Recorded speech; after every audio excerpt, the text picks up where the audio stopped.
Hi കൂട്ടുകാരെ, നിങ്ങൾക്ക് സുഖമാണോ? നിങ്ങൾ പ്രാർത്ഥിക്കാറുണ്ടോ? എല്ലാ ദിവസവും പ്രാർത്ഥിക്കാറുണ്ടോ? ഉണ്ടല്ലേ? ഹാഹാ, മിടുക്കരാണല്ലോ. നിങ്ങൾക്ക് യേശു പഠിപ്പിച്ച പ്രാർത്ഥന അറിയോ? ഞാൻ പറഞ്ഞു തരാം. വിശുദ്ധ വേദപുസ്തകത്തിൽ മത്തായി എഴുതിയ സുവിശേഷം 6-ാം അധ്യായം 9 മുതൽ 13 വരെയുള്ള വാക്യങ്ങളിലാണ് ഇത് കാണുവാൻ സാധിക്കുന്നത്.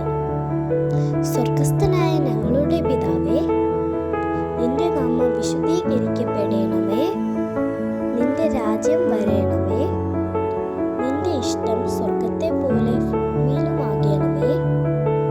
ഞങ്ങൾക്ക് ആവശ്യമുള്ള ആഹാരം ഇന്ന് തരണമേ. ഞങ്ങളുടെ കടക്കാരോട് ഞങ്ങൾ ക്ഷമിച്ചിരിക്കുന്നത് പോലെ ഞങ്ങളുടെ കടങ്ങൾ ഞങ്ങളോട് ക്ഷമിക്കണമേ. ഞങ്ങളെ പരീക്ഷയിൽ